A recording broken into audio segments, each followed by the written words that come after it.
आज का हमारा टॉपिक है आत्मनिर्भर मध्य प्रदेश। प्री और मेंस का कॉमन टॉपिक है। टॉपिक को स्टार्ट करने से पहले ये समझिए कि इससे किस प्रकार के प्रश्न प्री और मेंस में पूछे जा सकते हैं। वो इन 4 या 5 क्षेत्रों से ही आपसे प्रश्न पूछेगा। पहला, आत्मनिर्भर मध्य प्रदेश के कुल कितने स्तंभ हैं, उन स्तंभों को आपको पढ़कर जाना है। कौन से मिशन चलाए जा रहे हैं जिनकी कुल संख्या 8 है, वो बोल देगा इनमें से कौन सा मिशन आत्मनिर्भर का हिस्सा नहीं है। प्री की दृष्टि से ये महत्वपूर्ण हो जाएगा। कौन कौन से लक्ष्य हैं, किन उद्देश्यों को हम पाना चाहते हैं, और उपलब्धियों से प्रश्न प्री में जरूर आएगा। उदाहरण के तौर पर कुल कितने इंक्यूबेशन सेंटर खोले जाएंगे, 5, 6, 7, 8। तो इस प्रकार से प्री के लिहाज से हम लगभग सभी फैक्ट को कवर करेंगे और मेंस के लिहाज से सभी डायमेंशन कवर हो जाएंगे। मेरा मानना है कि समय को लेकर इस टॉपिक से जरूर प्रश्न बनेगा कि यह जो आत्मनिर्भर प्रोजेक्ट है या इनिशिएटिव है जो भारत और मध्य प्रदेश बाकी सभी राज्यों में चलाए जा रहे हैं, ये कब कब स्टार्ट हुए, कब मंजूरी मिली, कब इनको अप्रूवल दिया गया। तो इसकी जो कहानी स्टार्ट होगी वो कहानी 12 मई से स्टार्ट होती है 2020, जब माननीय प्रधानमंत्री जी ने आत्मनिर्भर भारत की पहल की घोषणा की थी। मध्य प्रदेश ने 12 नवंबर 2020 को इसका रोड मैप जारी किया था, जो भारत का पहला राज्य बन गया कि आत्मनिर्भर भारत का रोड मैप जारी करने वाला। तो 12 मई से 12 नवंबर 2020 के बीच में फिर बाकी बैठकें हुई होंगी, प्रोसेस हुआ होगा। कौन सी कब बैठक, क्या निर्णय लिए गए हैं, उन डेट्स को हमें एग्जाम हॉल में लेके जाना है, जो क्लास के साथ साथ आपको याद करवा दी जाएंगी। मुद्दा यह है कि अगर मेंस की दृष्टि से आत्मनिर्भर भारत को देखा जाए तो यह टॉपिक अपने आप में बहुत वाइब्रेंट है। इस टॉपिक को इतना आसान हमें नहीं समझना चाहिए। जब आंसर राइटिंग करने के लिए जाते हो तो इसका बेस हमारे पास बहुत होना चाहिए, खासकर जब आत्मनिर्भर भारत की समीक्षा करने के लिए बोल दिया जाए या आलोचनात्मक मूल्यांकन करने के लिए बोल दिया जाए, तब हमारे पास शायद वो कॉन्सेप्ट, वो डायमेंशन ना हो। तो पहले उन कॉन्सेप्ट्स और उन डायमेंशन पर मैं बात करता हूं जो मेंस में आंसर राइटिंग में काफ़ी हेल्प करेंगे। साथ ही साथ प्री के लिए जो भी फैक्ट होंगे वो सभी फैक्ट स्वतः ही इस पूरे लेक्चर में कंप्लीट हो जाएंगे। जैसा कि आप जानते हैं कि आत्मनिर्भर भारत का जो कॉन्सेप्ट है वो माननीय मोदी जी ने 12 मई को इसका इनिशिएटिव ये लॉन्च किया था। आत्मनिर्भर भारत 2020 में आया, इसके पीछे का कारण है और इसके पीछे कई सारे विवाद भी हैं। कारण बहुत स्पष्ट है कि मार्च 2020 में लॉकडाउन लगा था कोरोना की वजह से, और उससे पूरी दुनिया की अर्थव्यवस्था पूरी तरह से चरमरा गई थी। भारत भी उसमें शामिल है, भारत भी उससे अछूता नहीं रहा। इससे पहले भी दुनिया में कई प्रकार की आर्थिक मंदियां आई। 1929-30 की आर्थिक मंदी आई, 2008-9 की आर्थिक मंदी आई। 2008-9 में इंडिया तो ब्राइट स्पॉट के रूप में उभरा था। ब्राइट स्पॉट कहने का यह अर्थ है कि जब पूरी दुनिया मंदी की चपेट में थी, उस समय भारत ही एक ऐसा देश था जो अन्य देशों की अपेक्षा ज्यादा ग्रोथ कर रहा था। इसका प्रमुख कारण है भारत की अपनी एक पोटेंशियल है। भारत अगर कंजप्शन लेड इकोनॉमी की तरफ मूव कर जाए तो भारत बाहरी दुनिया में जो भी विसंगतियां हो रही हैं अर्थव्यवस्था की, उससे अछूता रह सकता है। ये उसका प्रत्यक्ष उदाहरण था। हम अपनी क्षमताओं को समय के साथ पहचान रहे हैं। खासकर जब हमारे ऊपर कोई आपदा आती है तब हमें अवसर दिखना शुरू हो जाते हैं कि अच्छा, हमारी क्षमता का ये आयाम या ये एंगल भी हो सकता है। 2020 में जब कोरोना आया तब हमें अपनी क्षमताओं का एहसास हुआ और हमें कुछ अपनी गलतियों का भी एहसास हुआ कि शायद ये काम हमें पहले कर देना चाहिए था।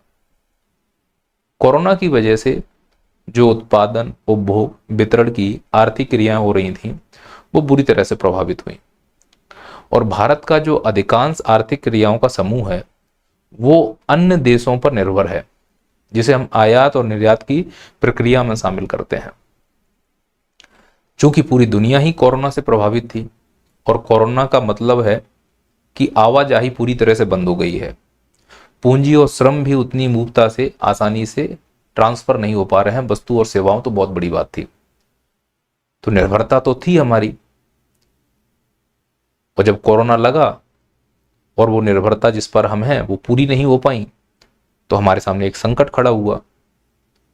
उस संकट के समक्ष जब हमने खड़े होकर देखा, विचार किया कि ये संकट हम इसलिए सामना कर रहे हैं क्योंकि हम दूसरों पर ज्यादा निर्भर रहे हैं, भविष्य में ऐसा संकट हम पर ना आए, इसीलिए हमें ये प्रयास करना है कि हम दूसरों पर ज़्यादा निर्भर ना रहें। इसके लिए हमें खुद से ही कुशलता, उत्पादन, वितरण, उपभोग इत्यादि के लिए काम करना होगा। यानी अब हमें स्वयं ही अपने आप पर निर्भर होना होगा, जिसे हम आत्मनिर्भर कह रहे हैं। तो ये जो कॉन्सेप्ट आया है आत्मनिर्भर, इसके मायने बहुत गहरे हैं और यह खुली अर्थव्यवस्था के लिए एक भयंकर चुनौती के रूप में भी उभर रहा है। जहां 1990 में एलपीजी आया था, लिबरलाइजेशन, ग्लोबलाइजेशन, प्राइवेटाइजेशन, तो पूरी दुनिया खुली अर्थव्यवस्था के रूप में व्यवहार कर रही थी। पर ये जो आत्मनिर्भर कॉन्सेप्ट है, ये बहुत कंट्राडिक्शन है खुली अर्थव्यवस्था के विरुद्ध में। कई अर्थशास्त्री इसका समर्थन करते हैं और कई अर्थशास्त्री इसका समर्थन नहीं करते। ये डिपेंड करता है कि अब आंसर आप किस तरफ लिखोगे, ये आपकी समझ के ऊपर निर्भर करेगा कि आत्मनिर्भर अच्छा है अर्थव्यवस्था के लिए या अच्छा नहीं है अर्थव्यवस्था के लिए। यहां अर्थव्यवस्था कहने का मतलब है वैश्विक अर्थव्यवस्था जो खुली अर्थव्यवस्थाओं के रूप में काम कर रही है। हम उसी निष्कर्ष पर पहुंचेंगे, तब इस टॉपिक को आप और ज्यादा गहराई से समझ सकते हो।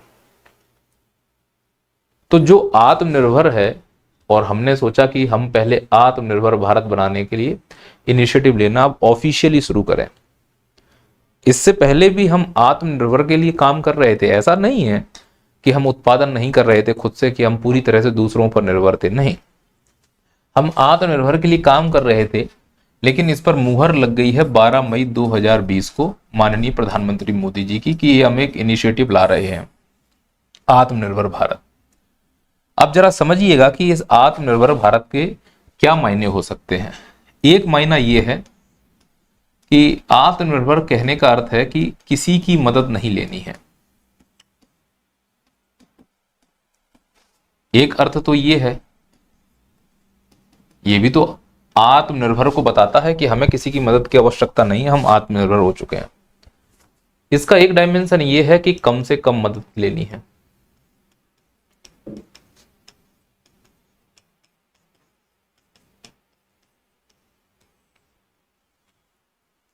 अगर आत्मनिर्भर का मायना ये निकाला जाए कि किसी की मदद नहीं लेनी है, तो ये जो एलपीजी का कॉन्सेप्ट आया था, उस एलपीजी के कॉन्सेप्ट के बिल्कुल विपरीत हो जाएगा।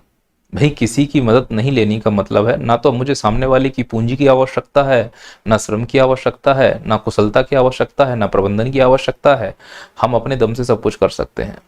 भाई जब हमें किसी की आवश्यकता ही नहीं है तो लेन देन भी होना बंद हो जाएगा, और अगर लेन देन बंद हो गया, श्रम पूंजी की आवाजाही बंद हो गई, तो ऐसी अर्थव्यवस्थाओं को बंद अर्थव्यवस्था कहते हैं, क्रूशो इकोनॉमी कहते हैं, 3 सेक्टर इकोनॉमी कहते हैं। और जब सभी अर्थव्यवस्थाएं बंद हो जाएंगी तो वैश्वीकरण कहां जाएगा। इसीलिए आत्मनिर्भरता को बहुत संकीर्ण सोच से नहीं लेना है कि आत्मनिर्भरता का मतलब हमें किसी की मदद नहीं लेनी है। बिल्कुल नहीं, ऐसा पॉसिबल ही नहीं हो सकता, क्योंकि उत्पादन करने के लिए भी 2 चरों की आवश्यकता होती है, इसीलिए निरपेक्ष कुछ हो ही नहीं सकता। तो ये बहुत संकीर्ण सोच हो जाएगी कि आत्मनिर्भर कहने का अर्थ है कि हमें अब किसी की आवश्यकता नहीं है। इसको थोड़ा बृहद करके हम ये सोच सकते हैं कि आत्मनिर्भर कहने का अर्थ ये है कि हमें कम से कम दूसरों की सहायता लेनी पड़े। इसके फायदे हो सकते हैं, जब हम कम से कम दूसरों की सहायता लेते हैं तो फिर हमारे अंदर क्रिएटिविटी बढ़ने लगती है। जब हम दूसरों पर कम निर्भर होते हैं तो कुछ हम स्किल सीखना शुरू करते हैं, कुछ हम मैनेजमेंट सीखना शुरू करते हैं। जैसे मैं आपसे बोलूं कि आप आत्मनिर्भर हो जाओ, और अगर आप पहले वाले कॉन्सेप्ट को इसमें अप्लाई करोगे तो आप ये कहना चाह रहे हो कि अब मुझे किसी टीचर की आवश्यकता नहीं है। पहले वाले कॉन्सेप्ट का अर्थ यही हुआ। जब आपको किसी की आवश्यकता नहीं है तो आपके लिए बड़ा ही मुश्किल हो जाएगा स्ट्रगल करना, बड़ा ही मुश्किल हो जाएगा उससे निष्कर्ष निकालना जो आप पढ़ रहे हो। उसका नुकसान ये होगा कि जब आप खुद से सब विषय पढ़ोगे तो उतनी आपको विशेषता नहीं आएगी उस विषय में जितना किसी टीचर के द्वारा आ सकती है। यानी आप उसमें स्पेशलिस्ट नहीं हो पाएंगे। एक साधारण सा नॉलेज लेके आप एग्जाम हॉल में जाएंगे। लेकिन जब आप दूसरा वाला पहलू पढ़ते हो कि कम से कम आवश्यकता पड़े टीचर की आवश्यकता मुझे उसके कॉन्सेप्ट से संबंधित है, और जब बात नोट्स बनाने की आए तो उसके लिए मैं खुद आत्मनिर्भर हूं, खुद से नोट्स बनाऊंगा। तो जब आप खुद से नोट्स बनाएंगे तो जो टीचर ने सिखाया है वो वापस से रिवाइज होगा, आपके दिमाग में बहुत अच्छे से बैठेगा और आप आत्मनिर्भर सच में बन रहे होंगे। तो पहले वाले कॉन्सेप्ट से अपेक्षा है कम से कम किसी की सहायता लेना है। इससे जो उत्पादन होगा वो सच में बहुत गुणवत्ता वाला होगा, बहुत स्पेशलिस्ट होगा। आजकल ये भी होता है कि मार्केट में एक ही टीचर सभी विषय पढ़ाने की कोशिश कर रहा है, तो इसका मतलब वो पहले वाले कॉन्सेप्ट का अपना रहा है कि मुझे अब किसी की आवश्यकता नहीं है। तो स्वाभाविक है कि जो टीचर एक ही सब विषय पढ़ाने का प्रयास करेगा उसकी गुणवत्ता अन्य टीचरों की अपेक्षा कम ही होगी, क्योंकि वो सभी विषय में उतना अच्छा परफेक्शन नहीं ला सकता। लेकिन अगर टीचर ये बोलता है कि मुझे कम से कम अध्यापकों की आवश्यकता है, कम से कम स्टाफ की आवश्यकता है, मतलब अब वो ऐसे स्टाफ को हायर करेगा जो उसके बस से बाहर है, जिसमें वो विशेषज्ञता नहीं ला सकता। तो इससे क्या है कि आने जाने की जो प्रोसेस है, जिसे हम आयात निर्यात कहते हैं, वो इसी में पॉसिबल हो सकता है, इसमें नहीं पॉसिबल हो सकता है। तो आत्मनिर्भर को जरा ब्रॉड कॉन्सेप्ट से हमको सोचने की आवश्यकता है, और मेरे उम्मीद है कि आप इस मेरी बात को समझ पा रहे होंगे। अब मुद्दा ये समझना कि आत्मनिर्भर को लेकर पहला जो आक्षेप है वो ये लगाया जा रहा था, तो ये आक्षेप तो हमने खत्म कर दिया कि एक्चुअली आत्मनिर्भर हमारे लिए ये नहीं है। हम इसको अपने लिए आत्मनिर्भर की परिभाषा मान रहे हैं कि हम कम से कम, ऐसा नहीं कि हम सहायता नहीं लेंगे। अब आत्मनिर्भर को लेकर हमारे ऊपर और आक्षेप लग सकते हैं कि कोई सरकार आत्मनिर्भर अगर अर्थव्यवस्था बन रही है तो इसका मतलब है कि वो आयात का प्रतिस्थापन करना चाहती है। अब तुम सोचो कि आयात प्रतिस्थापन अगर सभी अर्थव्यवस्थाएं करने लगेंगी तो फिर निर्यात ही बंद हो जाएंगे। सर ये हमें पॉइंट समझ में नहीं आया। आप इस पॉइंट को ऐसे समझिए कि ये एक देश है जिसका नाम है यूएसए, और ये एक देश है जिसका नाम है भारत। मान लो कि भारत यूएसए से किसी एक एक्स चर को या किसी एक्स मद को, आइटम को आयात कर रहा है। आयात का मतलब समझते हैं आप लोग, मंगा रहा है। भारत ये देख पा रहा है कि जिस सामान को वो मंगा रहा है वो सामान की खपत हमारे देश में सबसे ज्यादा है। तो भारत ये प्रयास करेगा कि इस सामान को हर बार मुझे मंगाना पड़ता है, बदले में जिस देश से मंगा रहा हूं उसको मुझे पैसा देना पड़ता है। तो क्यों ना जिस सामान का सबसे ज्यादा आयात होता है, और अगर भारत में पॉसिबिलिटी है उस सामान के उत्पादन की, तो फिर प्रयास ये किया जाए कि उसी के उत्पादन को बढ़ा दिया जाए। और अगर भारत में इसका उत्पादन होना शुरू होगा तो स्वाभाविक है कि यूएसए से हम इसका आयात करना बंद कर देंगे।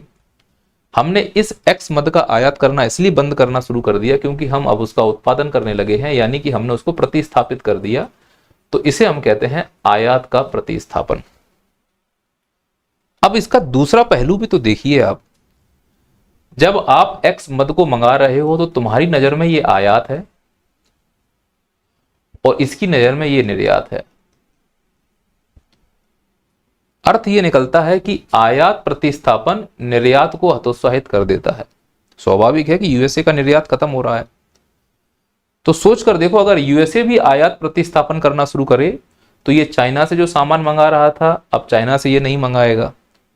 तो अगर सभी लोग आयात प्रतिस्थापन कर रहे हैं इस संदर्भ में कि हमें आत्मनिर्भर होना है, अब हमें दूसरों के भरोसे नहीं रहना है, तो जो वैश्वीकरण की अर्थव्यवस्था थी जिसमें निर्यात का गुण छुपा हुआ था वो गुण धीरे धीरे खत्म होता जा रहा है। तो ये आरोप लगता है कि भारत ने जो आत्मनिर्भर भारत बनाया है ये एक्चुअली आयात प्रतिस्थापन का एक चरम बिंदु है। इसे हम काउंटर कैसे करें? काउंटर ऐसे करना कि आयात प्रतिस्थापन का चरम बिंदु आत्मनिर्भर भारत नहीं है। आत्मनिर्भर का यह कतई उद्देश्य नहीं है कि हमें आयात प्रतिस्थापन करना है। हालांकि 31 मई में जो मन की बात हुई थी, मोदी जी ने कहा था उसमें कि हम आयात प्रतिस्थापन को बढ़ावा देंगे। तो स्वाभाविक है कि आयात के प्रतिस्थापन को बढ़ावा देने का मतलब है कि हम उस वस्तु या उस सेवा का उत्पादन अपने देश में करने वाले हैं। अब उत्पादन होगा तो उत्पादित करने के लिए मजदूर भी आएगा, और मजदूर आएगा तो उसको पेमेंट मिलेगा, और अगर मजदूर को पेमेंट मिलेगा तो उसकी जेब में पैसा आएगा, और पैसे का उद्देश्य होता है खर्च करना। तो वो मजदूर जाके मार्केट में खर्च करेगा, या तो वस्तु मांगेगा या सेवा मांगेगा, और जब मांग होगी तो फिर वस्तु और सेवा का उत्पादन होगा जो उस मजदूर ने मांगा था। उस उत्पादन से फिर नए रोजगार सृजित होंगे। तो इस प्रकार से भारत की अर्थव्यवस्था का जो बैल चक्र है वो स्टार्ट हो जाएगा। और भारत आर्थिक वृद्धि की ओर आगे जाने लगेगा। ये एक तरीका है, पर इस तरीके का लंबा जब इम्पैक्ट देखते हैं कि जो हमने अत्यधिक उत्पादित कर लिया है, अब हम लोग संतुष्ट हो गए हैं आत्मनिर्भर से, अब हमें किसी को निर्यात अगर करना है तो सामने वाला निर्यात लेने को एक्सेप्ट ही नहीं कर रहा है, क्योंकि वो भी आयात प्रतिस्थापन के कॉन्सेप्ट पे काम कर रहा है। तो ये अर्थव्यवस्था जो आज वैश्वीकरण की अर्थव्यवस्था बनी हुई है, वो फिर बंद अर्थव्यवस्था का रूप धीरे धीरे धारण करने लगेगी, ऐसा अर्थशास्त्रियों का मानना है। पर एक हाइपोथेटिकल सोच है, क्योंकि मैं मानता हूं कि आत्मनिर्भर का सीधा सा अर्थ है कि पूरी तरह से हमें किसी की मदद से इनकार नहीं करना है, मदद के लिए दरवाजे खुले रहने चाहिए। इसीलिए इसको ऐसे आप काउंटर करना कि आत्मनिर्भर एक्चुअली आयात प्रतिस्थापन को संदर्भित करता है, लेकिन सीमित और संकीर्ण सोच के साथ, सीमित क्षेत्रों में, चयनित उत्पादन में।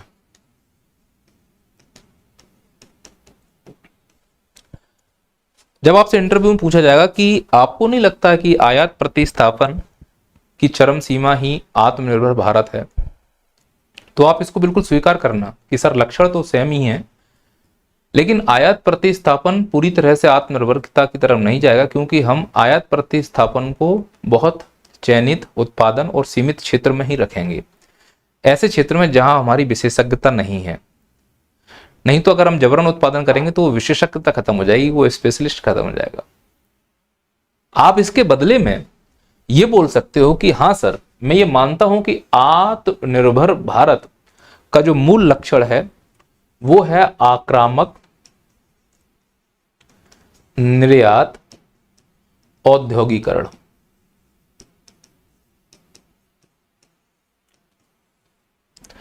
लाला बात वही है, निर्यात करने के लिए उत्पादन का होना बहुत जरूरी है, तो उत्पादन तुम करोगे तो खुद ही आत्मनिर्भर हो जाओगे, पर दोनों का जो जो क्रक्स है वो बहुत डिफरेंस निकलेगा।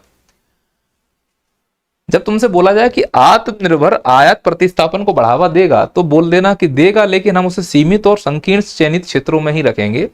आत्मनिर्भर आक्रामक निर्यात औद्योगिकरण को बढ़ावा देगा।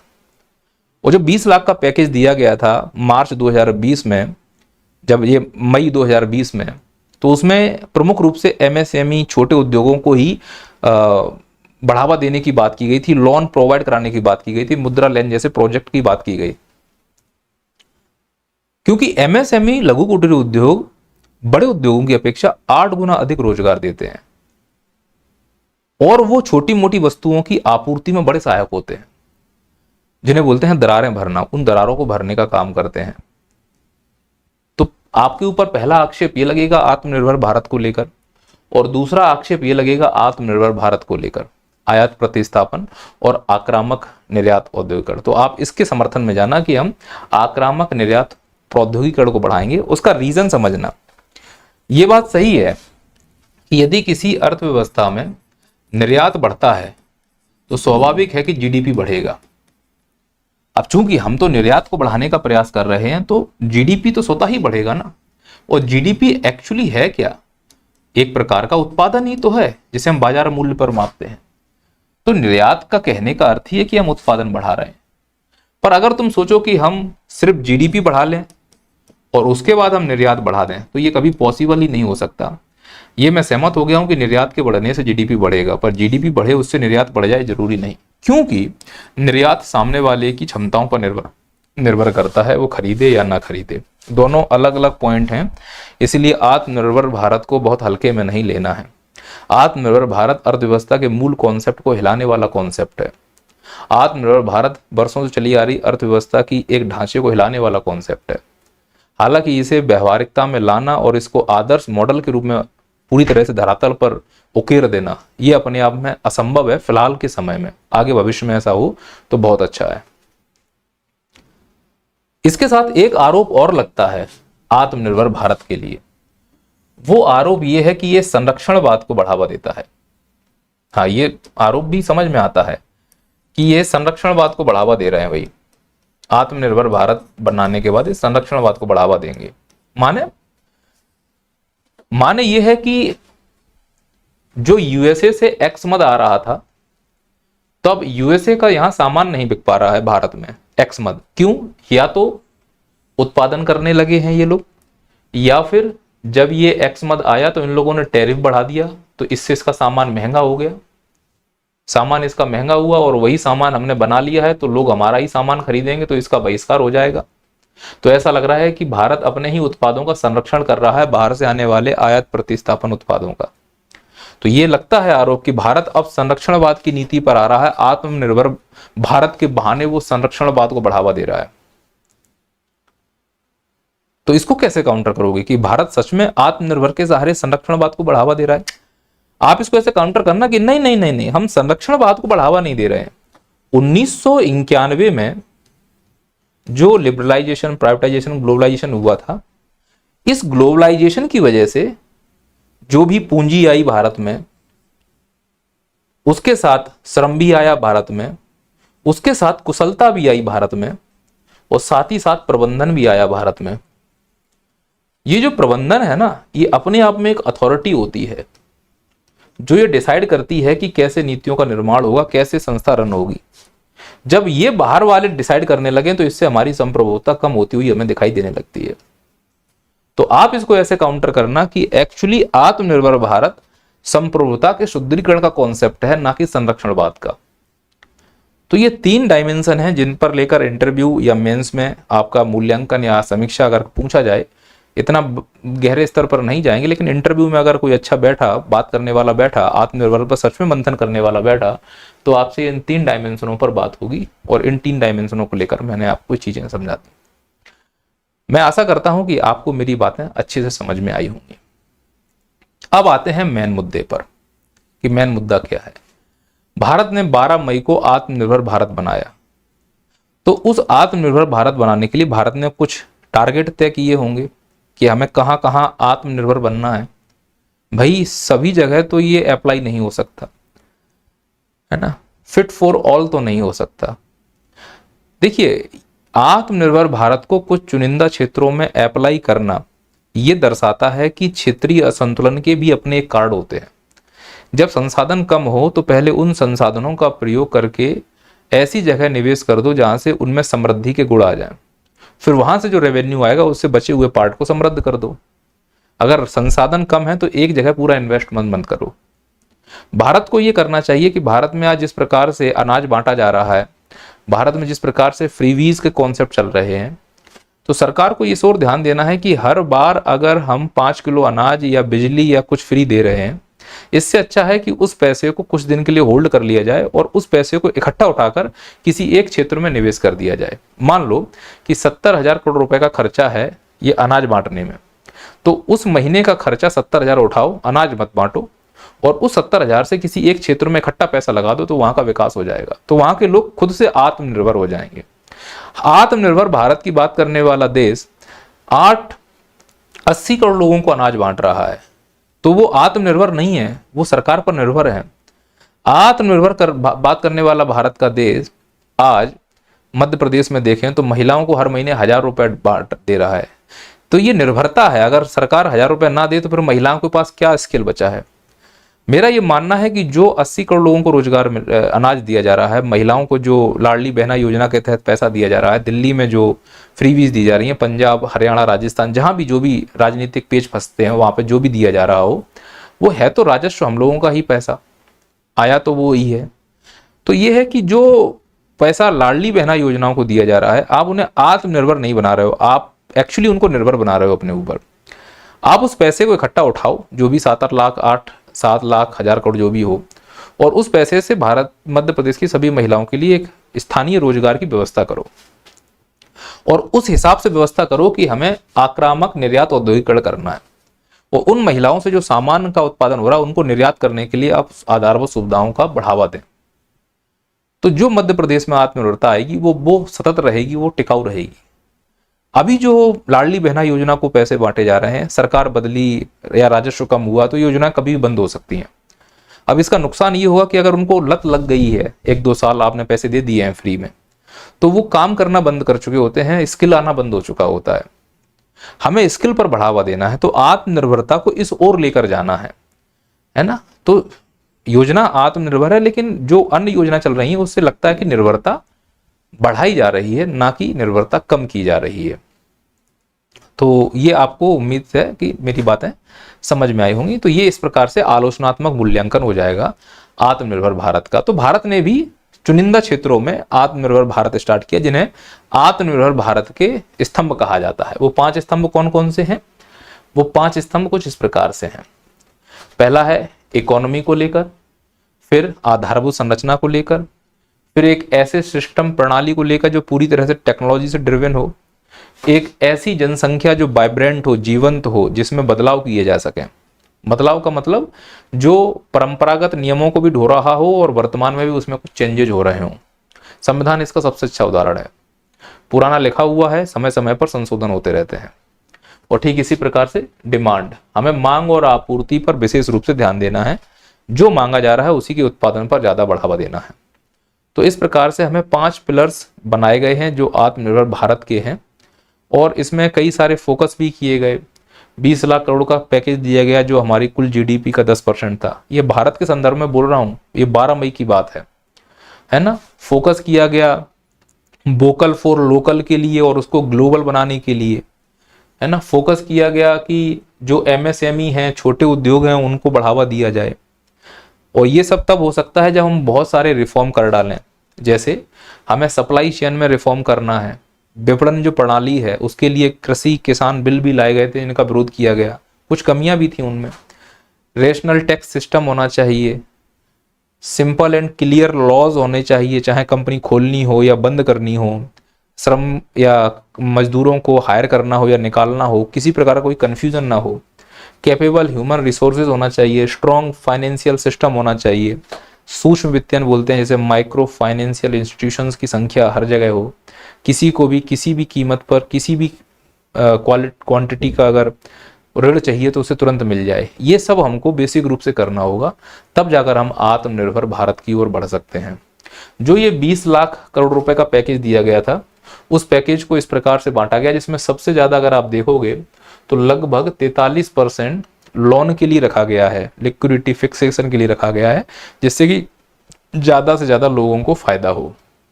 आइए हम अपने मुद्दे पे आते हैं। अब आते हैं हम लोग आत्मनिर्भर मध्य प्रदेश के ऊपर। जो आत्मनिर्भर मध्य प्रदेश है, ये हमारी एमपीपीएससी का मेन कोर है।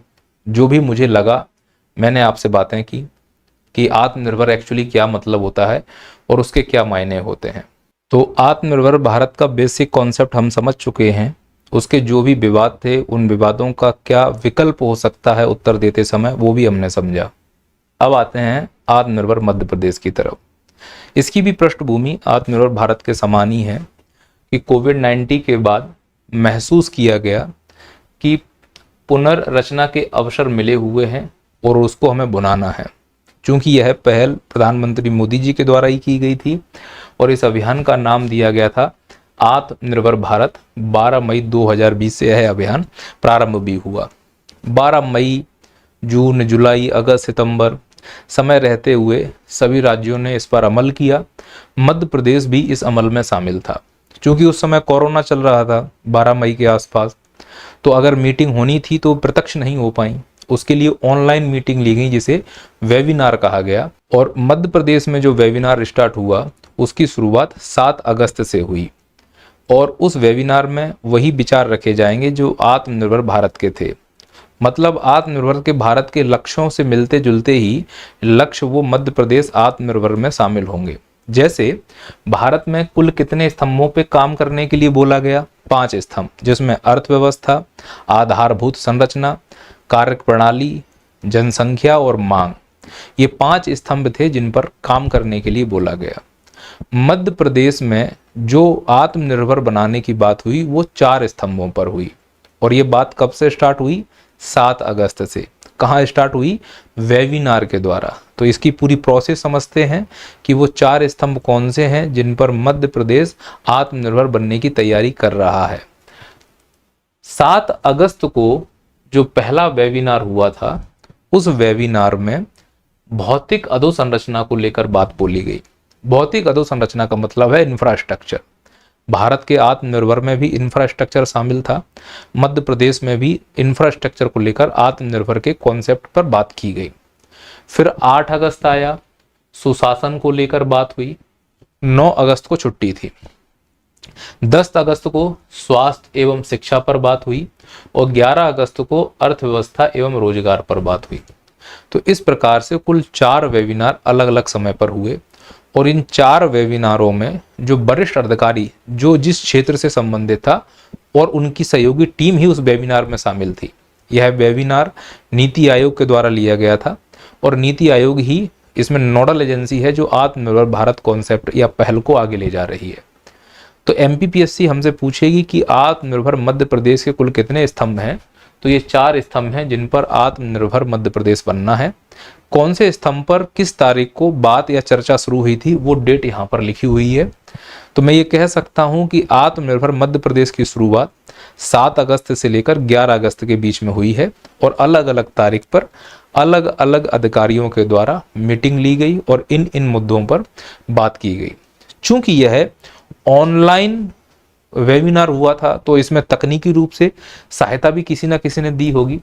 तो NIC के द्वारा सहायता दी गई जिसकी स्थापना 1976 में हुई थी। इसका फुल फॉर्म है नेशनल इंफॉर्मेटिक्स सेंटर। और मध्य प्रदेश की एक संस्था जिसे बोलते हैं मैप IT, हिंदी में कहते हैं मध्य प्रदेश सूचना प्रौद्योगिकी संवर्धन एजेंसी। ये जो मैप IT है इसका मुख्यालय भोपाल में है और यह 3 मई 1999 को स्थापित किया गया था। हालांकि इसकी स्थापना सोसाइटी पंजीकरण अधिनियम 1973 के अधीन हुई है। यह एक सरकारी संस्था है जिसका उद्देश्य जो भी ऑनलाइन प्रोसेस मध्य प्रदेश में होता है, जैसे रिमोट सेंसिंग से संबंधित कोई काम करवाना हो, GIS, GPS, किसी भी प्रकार के डेटा को इकट्ठा करना हो, ट्रांसफर करना हो, तो उसके लिए जो ऑनलाइन एजेंसी है वो मैप IT ही है जिसके द्वारा ये वेबिनार संपन्न कराया गया। तो वेबिनार को संपन्न कराने में NIC और मैप IT प्रमुख रूप से भूमिका निभाए। प्रशासन में और भी कई प्रशासन के विभाग भी सम्मिलित थे। एक बड़ा प्रोग्राम था, सभी के सहयोग से प्रोग्राम बहुत अच्छे से हुआ, बहुत अच्छे लेवल की चर्चा हुई। चर्चा कब शुरू हुई थी? 7 अगस्त को। कब तक चली? 11 अगस्त तक। किन किन मुद्दों पर चर्चा हुई?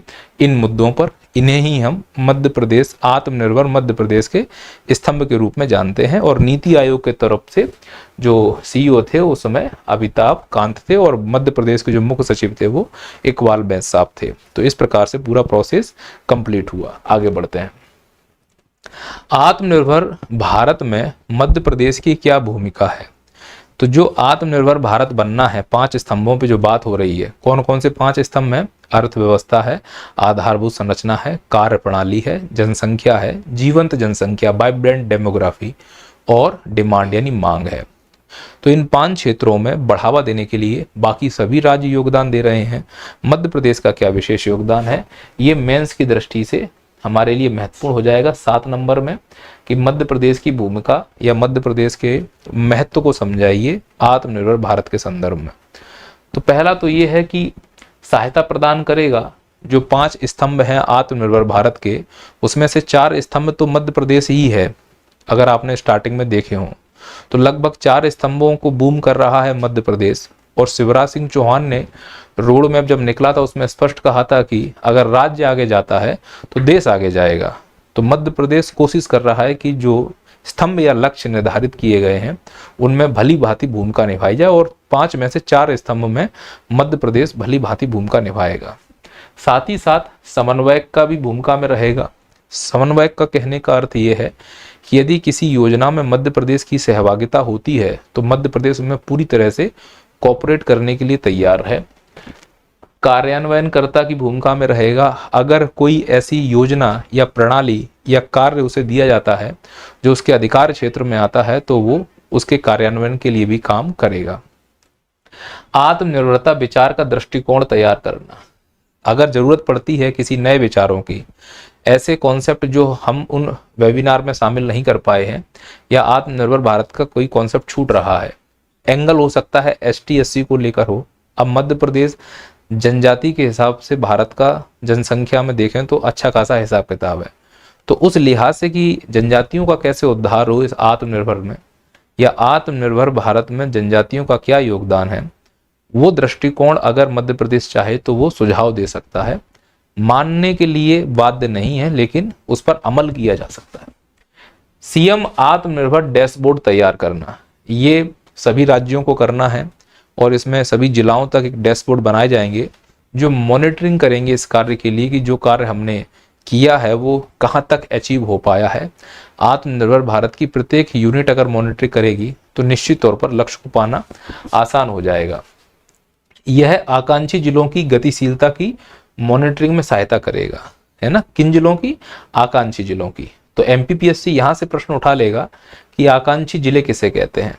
इस प्रकार के प्रश्नों के लिए आप तैयार रहिएगा, क्योंकि line between the line question उठाए जाएंगे और उसको अगर आप मानसिक रूप से तैयार हैं तो आपके लिए आसान हो जाएगा।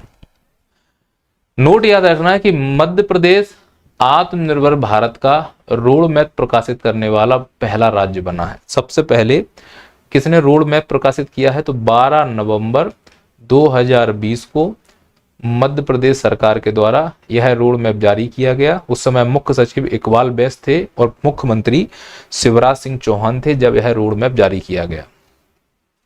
आत्मनिर्भर मध्य प्रदेश रोड मैप क्या है? ये मेंस की दृष्टि से महत्वपूर्ण हो जाएगा फैक्ट कि आत्मनिर्भर मध्य प्रदेश के रोड मैप पर टिप्पणी कीजिए। तो रोड मैप क्या है?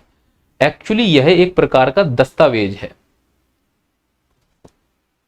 इस दस्तावेज में राज्य शासन के आत्मनिर्भर मध्य प्रदेश की पूरी परिकल्पनाएं हैं कि हम ये करने वाले हैं, इतने समय तक ये काम कर लेंगे। कौन कौन से काम? जो स्तंभ हमने डिसाइड किए हैं, जैसे अधोसंरचना, अर्थव्यवस्था, रोजगार, स्वास्थ्य, कौशल इत्यादि, उनकी जो हमने लक्ष्य तय किए हैं, जिनके बारे में हमने सोचा है कि इन पर ऐसे ऐसे काम करेंगे, वो परिकल्पनाएं कहलाई को 2023 तक साकार करने विषयक दिशा निर्देश प्रदान करने हेतु एक पहल है। तो रोड मैप क्या है? दस्तावेजों की एक ऐसी पहल जो 2023 तक उन सभी परिकल्पनाओं को साकार करने के लिए दिशा निर्देश जारी कर दिए जाएंगे जिनसे मध्य प्रदेश आत्मनिर्भर बन सकता है। तो ये भाषा है, इस भाषा को व्यवस्थित रूप से आप सजो कर रखिए, एमपीपीएससी मेंस में काम आएगी। इस पहल से क्या होगा और इसमें क्या है? इस पहल में विभिन्न क्षेत्रों से प्राप्त अनुशंसाओं, परिणाम सूचकों, परिणाम संकेतकों के क्रियान्वयन हेतु लक्ष्य निर्धारित किए गए हैं। इन्हीं के संयुक्त रूप को आत्मनिर्भर मध्य प्रदेश रोड मैप नाम दिया गया है। आशा करता हूं कि यहां तक आपको कोई तकलीफ नहीं होगी। अब आते हैं आत्मनिर्भर मध्य प्रदेश का विजन क्या है। देखिए, जो 12 नवंबर 2020 को रोड मैप निकाला गया था उसमें स्पष्ट रूप से विजन लिखा है ऐसे, आत्मा MP 2023 @ लगा के। अब इसमें प्री में प्रश्न पूछे जाएंगे। ए का मतलब एस्पिरेशन, टी का मतलब ट्रांसफॉर्मेशन, एम का मतलब मिशन, ए का मतलब एक्शन और एन का मतलब नीति। तो आपको इनका मतलब बताना है, प्री के लिहाज से महत्वपूर्ण हो जाएगा। और यही आत्मनिर्भर मध्य प्रदेश का विजन भी है जो 12 नवंबर 2020 रोड मैप के द्वारा हम लोगों को बताया गया। आगे बढ़ते हैं। आत्मनिर्भर मध्य प्रदेश के संदर्भ में कुछ फैक्ट हैं जो प्री और मेंस 2 मार्कर्स या 7 मार्कर्स में काम आएंगे। पहला, आत्मनिर्भर मध्य प्रदेश के कुल कितने स्तंभ हैं? जवाब, इसके कुल 4 स्तंभ हैं। पहला है भौतिक अधोसंरचना, दूसरा है सुशासन, तीसरा है स्वास्थ्य एवं शिक्षा, चौथा है अर्थव्यवस्था एवं रोजगार। अच्छा, नोडल एजेंसी इसके लिए कौन है? नीति आयोग। प्रारंभ कब से हुई थी मध्य प्रदेश में ये? तो 7 अगस्त से इसकी बैठक शुरू हुई और 11 अगस्त को खत्म हुई। किसके द्वारा हुई थी? वेबिनार के द्वारा। कितने प्रतिभागी आए? 635। संस्थान कितने थे टोटल? 70। व्यवहारिक सुझाव कितने आए? लगभग 150। मैं बताऊं, जब 11 अगस्त को अंतिम बैठक वेबिनार की खत्म हो गई, विचार विमर्श सभी अधिकारियों के द्वारा हो गया अलग अलग विभाग के, फिर 25 अगस्त को कैबिनेट बुलाया गया और इन अनुशंसाओं पर फिर से चर्चा हुई। जब चर्चा कंप्लीट हो गई तो फाइनली 4 सितंबर 2020 को मुख्य सचिव के पास इसकी रिपोर्ट भेज दी गई और फिर इसका विजन स्पष्ट रूप से सबके सामने आया जो 12 नवंबर 2020 को मध्य प्रदेश, जो आत्मनिर्भर मध्य प्रदेश का रोड मैप है, उसके रूप में सामने आया, जिसमें mp@2023 के रूप में पहचाना। आशा करता हूं कि आपको क्लियर हो गया होगा। तो हमें याद रखना है 7 अगस्त को क्या हुआ, 8 अगस्त को क्या हुआ, 9 अगस्त को छुट्टी थी, 10 अगस्त को क्या हुआ, 11 अगस्त को क्या हुआ, फिर अगला है 25 अगस्त को क्या हुआ, फिर है 4 सितंबर को क्या हुआ, और फिर है 12 नवंबर को क्या हुआ। ये वो डेट हैं जो एमपीपीएससी में हमसे पूछ सकता है कि किस डेट को क्या क्या कांड हुए थे, तो उन कांडों को याद रखना है। यहाँ पर आत्मनिर्भर मध्य प्रदेश के कुल कितने मिशन हैं, तो इसमें कुल 8 मिशन शामिल किए गए हैं। मिशन अर्थ, अर्थव्यवस्था को बढ़ावा देना, मिशन दक्ष, कुशलता को बढ़ावा देना, मिशन ग्रामोदय, रूरल इंडस्ट्री को बढ़ावा देना, मिशन जनगण, डेमोग्राफी से संबंधित, मिशन नगरोदय, मिशन नगरोदय का मतलब है अर्बन डेवलपमेंट से संबंधित, मिशन निरामया, इसका मतलब है स्वास्थ्य संबंधित, मिशन बोधि, इसका मतलब है शिक्षा संबंधित, और मिशन निर्माण इंफ्रास्ट्रक्चर डेवलपमेंट से संबंधित। तो आत्मनिर्भर मध्य प्रदेश के ये 8 मिशन हैं, ये मेंस की दृष्टि से आप याद रखिएगा।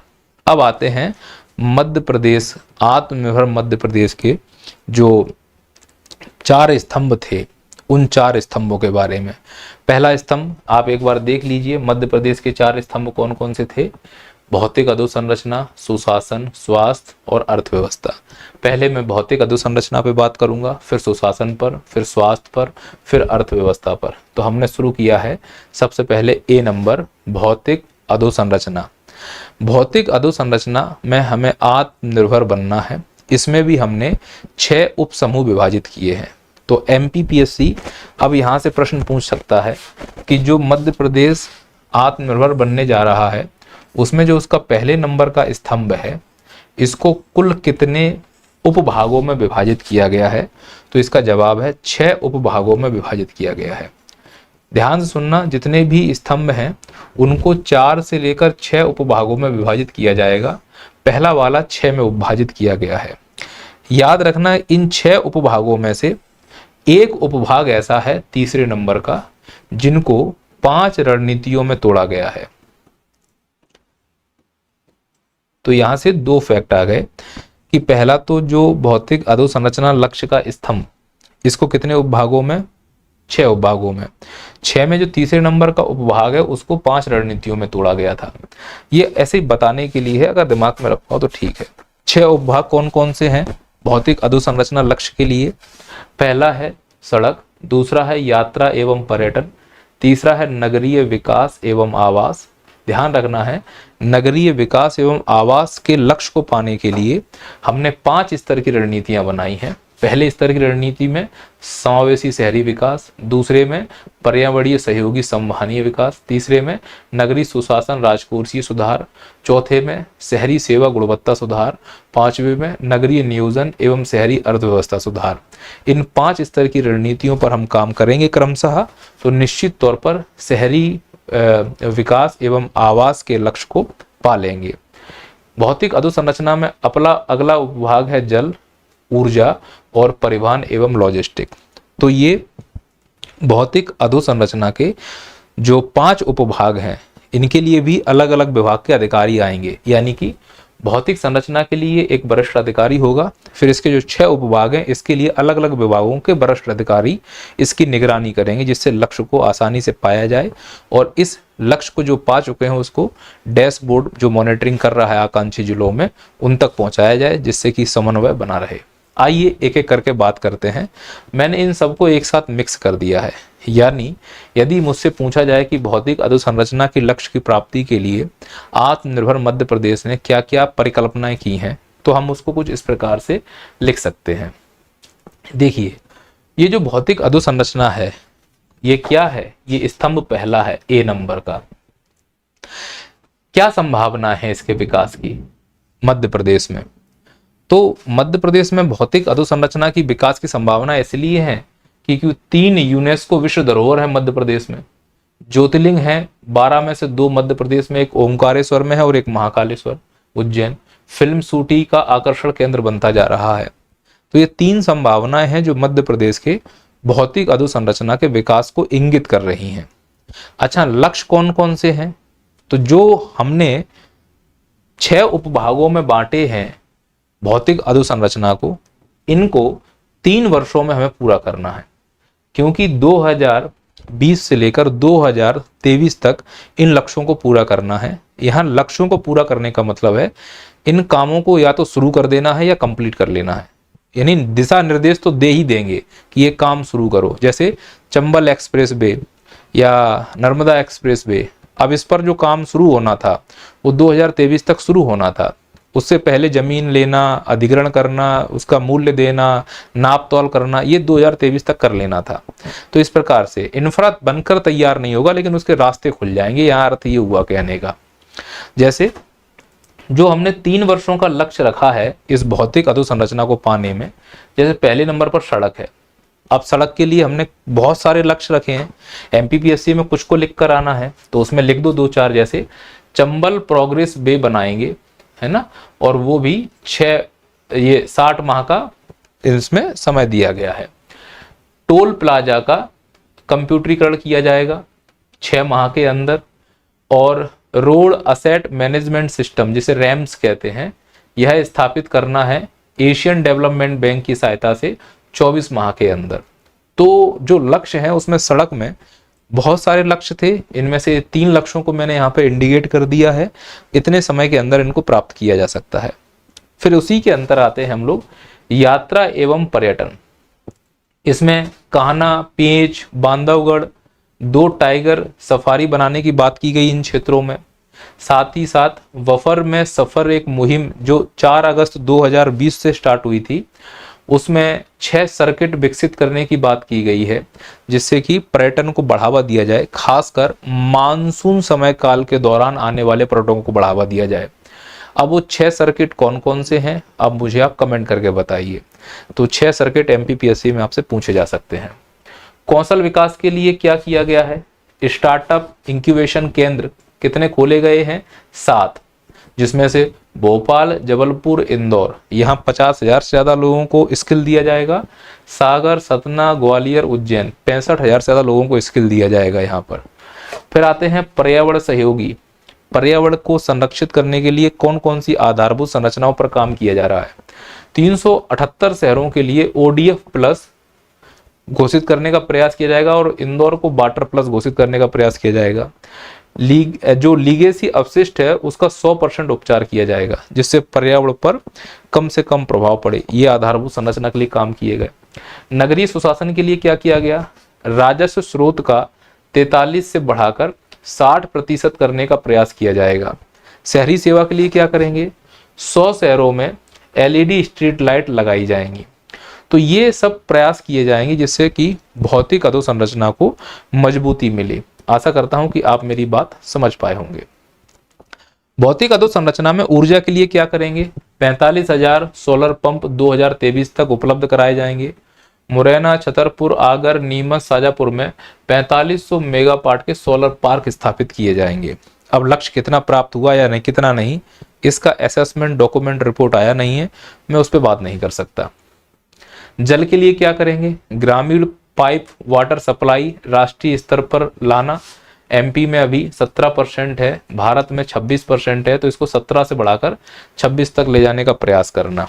निमाड़ी और बुरहानपुर जिले 100% कवर कर लिए गए हैं जल पाइप योजना के द्वारा।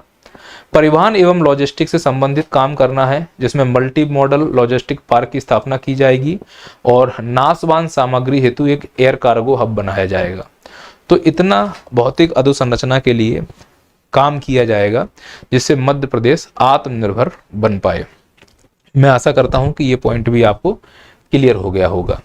अब आते हैं दूसरे नंबर के स्तंभ पर, जिसका नाम है सुशासन। सुशासन की बैठक कब हुई थी, 8 अगस्त 2020 वेबिनार हुआ था, और भौतिक अधोसंरचना के लिए 7 अगस्त। क्या उद्देश्य हैं सुशासन के, नागरिकों को सशक्त बनाना, उनको न्याय दिलाना और सेवाओं की कुशल डिलीवरी करना, सुशासन के ये उद्देश्य हैं। इसके लिए कौन कौन से कदम उठाए गए हैं, जन दर्शन कार्यक्रम, समाधान ऑनलाइन, समाधान एक दिवस और CM हेल्पलाइन सुशासन को मजबूत करने के लिए उठाए गए कदम हैं। क्या संभावनाएं हैं, देखो जो E-गवर्नेंस कॉन्सेप्ट आया था, अब उसके बाद हम मोबाइल गवर्नेंस की ओर जाने का प्रयास कर रहे हैं। एम गवर्नेंस, मोबाइल गवर्नेंस, तो इस पर हम बेहतर सर्विस दे सकते हैं। तो ये संभावनाएं हैं कि हाँ, मध्य प्रदेश में सुशासन की व्यवस्था मजबूत हो सकती है। सुशासन को कुल कितने उप समूहों में बांटा गया है? 4। इससे पहले भौतिक अधोसंरचना को कितने उप समूह में बांटा गया था? 6। वो 4 उप समूह कौन कौन से हैं? लोक सेवाओं का प्रदाय, दूसरा है पारदर्शिता, तीसरा है विनियमों का अद्यतन और सरलीकरण, चौथा है शिकायत निवारण और मानव संसाधन का प्रबंधन। लोक सेवाओं का प्रदाय कैसे करेंगे? ई गवर्नेंस के द्वारा या इमर्जिंग टेक्नोलॉजी के द्वारा। पारदर्शिता कैसे लाएंगे? सार्वजनिक भागीदारी के द्वारा या सरकारी खरीद को बढ़ाकर। विनिमय का अद्यतन और सरलीकरण कैसे करेंगे और कहां करेंगे? अधिनियमों में कर दो, नियमों में कर दो, दिशा निर्देशों में कर दो। शिकायत निवारण या मानव संसाधन का प्रबंधन कैसे करेंगे? नीति निर्माण में जन सहभागिता बढ़ाकर, ब्लॉकचेन और क्लाउड चेन का उपयोग बढ़ाकर। तो ये इस प्रकार से सुशासन के उपसमूह हैं और सुशासन के लक्ष्य को ऐसे प्राप्त किया जा सकता है। सुशासन के लिए 3 वर्षीय रोड मैप क्या है? तो सुशासन के लिए 3 वर्षीय जो रोड मैप है उसमें टोटल 24 लक्ष्य रखे गए हैं। उन 24 में से कुछ लक्ष्य मैंने यहाँ पर लिखे हुए हैं, सभी 24 एग्जाम में लिख के नहीं आना है। तो नागरिकों की सुविधाओं के लिए एकल डेटाबेस बनाना जिससे अच्छा सुशासन मिल सके, सेवा प्रदाय के लिए एकल पोर्टल बनाना, सार्वजनिक सेवा के लिए एम गवर्नेंस का प्रयोग करना, सीएम हेल्पलाइन से सीएम सिटीजन केयर @MP की तरफ जाना, दस्तावेजों का डिजिटल सत्यापन करने का मुहिम स्टार्ट करना, विभिन्न भुगतान प्रणालियों के विकल्प को तैयार करना, IT कौशल का विकास करना, टेली मेडिसिन सेवाओं को उपलब्ध कराना। तो ये हमारा हो गया सुशासन से संबंधित। 2 स्तंभ हमने कंप्लीट कर लिए। अब आते हैं हम तीसरे स्तंभ पर। तीसरा स्तंभ है स्वास्थ्य एवं शिक्षा। इसके कितने उप समूह हैं? इसके भी 4 उप समूह हैं। स्टार्टिंग में जो भौतिक अधोसंरचना थी उसके 6 थे, सुशासन कितने हैं? 4 हैं, और फिर इसके भी कितने हैं? 4 हैं। जितने उप समूह होंगे उतने विभाग के वरिष्ठ अधिकारी इसका मॉनिटरिंग करेंगे, ध्यान रखना। तो इसका पहला है स्वास्थ्य एवं चिकित्सा, दूसरा है तकनीकी शिक्षा एवं कौशल विकास, तीसरा है उच्च शिक्षा और चौथा है स्कूल शिक्षा। तो ये इसके प्रमुख उप समूह हैं। क्या क्या 3 वर्ष में हमें अचीव करना है? टोटल इसके लिए 16 लक्ष्य निर्धारित किए गए हैं, जिसमें से कुछ प्रमुख ये लिखे हुए हैं। जैसे यूनिवर्सल स्वास्थ्य कवरेज हमको पाना है, इसके लिए हमने आयुष्मान योजना में एक 25% की वृद्धि देखी है, यानी हम काम अच्छा कर रहे हैं। बजट में स्वास्थ्य और शिक्षा के लिए 4.8% बढ़ाकर 8% तक कर दिया गया है। मृत्यु दर में भी सुधार देखने को मिल रही है। मातृ मृत्यु दर 173 से घटकर 100 तक आ गई है प्रति लाख में। शिशु मृत्यु दर 48 से घटकर 45 लाना है प्रति 1000 में, और टोटल फर्टिलिटी रेट 2.1 तक लाने का प्रयास करना है, ये हमारा लक्ष्य है। संस्थानों का सुदृढ़ीकरण एवं उन्नयन करना है, पेशेवरों की गुणवत्ता में सुधार करना है, छात्रों की रोजगार क्षमता में सुधार करना है। ये प्रमुख लक्ष्य हैं जो मैंने बता दिए हैं। टोटल 16 लक्ष्य हैं जो 3 वर्षों में प्राप्त करने थे। सुशासन में टोटल 24 लक्ष्य थे जो 3 वर्षों में हमें प्राप्त करने हैं। अब लास्ट बचा हुआ है D नंबर का, जिसे बोलते हैं अर्थव्यवस्था एवं रोजगार। इसके कुल कितने उप समूह हैं? 4। निष्कर्ष क्या निकला? पहले वाला जो स्तंभ है उसके 6 उप समूह हैं, बाकी सभी के 4 उप समूह हैं। इसका पहला उप समूह है कृषि एवं संबंध क्षेत्र, दूसरा है उद्योग एवं कौशल विकास, तीसरा है प्राकृतिक संसाधन, चौथा है व्यापार एवं वाणिज्य। अब इससे 3 वर्षों में जो लक्ष्य हमें प्राप्त करना है वो कौन सा होगा? उसके लिए पहले बताएं कि आत्मनिर्भर मध्य प्रदेश में अगर अर्थव्यवस्था और रोजगार को पाना है तो 5 मंत्रों पे काम करना होगा। पहला है CSR, ये होमवर्क है तुम्हारे लिए, इसका मुझे फुल फॉर्म बताइए। CSR का फुल फॉर्म क्या है? सबके लिए पढ़ाई, सबके लिए कमाई, ये दूसरा मंत्र है। एक जिला एक पहचान, ये तीसरा मंत्र है। स्थानीय के लिए मुखर, ये चौथा मंत्र है। और कृषि में रोजगार से कृषि के इर्द गिर्द रोजगार, ये 5वां मंत्र है। तो अर्थव्यवस्था एवं रोजगार को बढ़ाने के लिए आत्मनिर्भर मध्य प्रदेश के मंत्रों को बताइए, 5 मंत्र कौन कौन से हैं। 3 वर्ष का रोड मैप क्या है? कई सारे इसमें रोड मैप में पॉइंट लिखे हुए थे, जिसमें से कुछ महत्वपूर्ण है। जैसे कृषि एवं संबंध क्षेत्र में जैसे जैविक कृषि को बढ़ावा देना, विपणन कानून में सुधार करना और उत्पादों का संवर्धन करना। उद्योग और कौशल विकास के लिए स्टार्टअप डेवलपमेंट हब बनाना, कार्यबल कौशल क्षमता बढ़ाना। प्राकृतिक संसाधनों के लिए वन का संवहनीय उपयोग को बढ़ावा देना, वैज्ञानिक दोहन और रोजगार को बढ़ावा देना, सेवाओं का सुदृढ़ीकरण करना, सेवाओं का सुदृढ़ीकरण करना। तो इस प्रकार से ये हमारा आत्मनिर्भर भारत है। मैं एक बार फिर से आपको रिवाइज कर दूं, आत्मनिर्भर भारत और आत्मनिर्भर मध्य प्रदेश में सेम कॉन्सेप्ट है। आत्मनिर्भर भारत में 5 स्तंभ हैं और आत्मनिर्भर मध्य प्रदेश में 4 स्तंभ हैं। उन 4 स्तंभों को किसी को 4 उपभागों में बांटा गया, किसी को 6 को, पहले वाले को 6 को, बाकी 3 को 4 में बांटा गया है। प्रत्येक उपभाग के कुछ लक्ष्य हैं, टोटल मिलाकर प्रत्येक स्तंभ के अपने लक्ष्य होते हैं। जैसे सुशासन को प्राप्त करने हैं तो 24 लक्ष्य डिसाइड किए, स्वास्थ्य शिक्षा को प्राप्त करने हैं तो 16 लक्ष्य डिसाइड किए। तो इस प्रकार से याद रखना है कि कब शुरू हुआ, किस तारीख को क्या प्रोसेस हुआ, किसके क्या लक्ष्य हैं, है ना, और उन लक्ष्यों को कितना पा लिया गया है, इसमें कौन कौन सी योजनाएं भी चलाई गई उन लक्ष्यों को पाने के लिए, ये और गहरा प्रश्न बन सकता है। तो इस प्रकार से इस पूरे क्लास को हम समराइज कर चुके हैं, है ना। इसके प्रश्नों की आप बढ़िया से प्रैक्टिस कीजिए। मैं इसके कुछ प्रश्न लिख देता हूं, उन प्रश्नों को आप कंप्लीट कीजिए।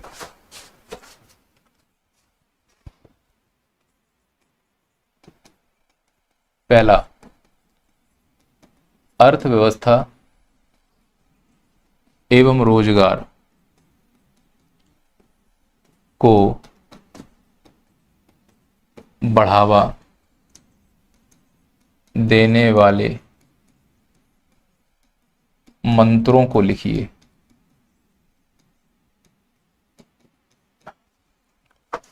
दूसरा, आत्मनिर्भर मध्य प्रदेश के उद्देश्यों को लिखिए। तीसरा, सुशासन को सुशासन सुदृढ़ीकरण के लिए क्या प्रयास किए जा सकते हैं।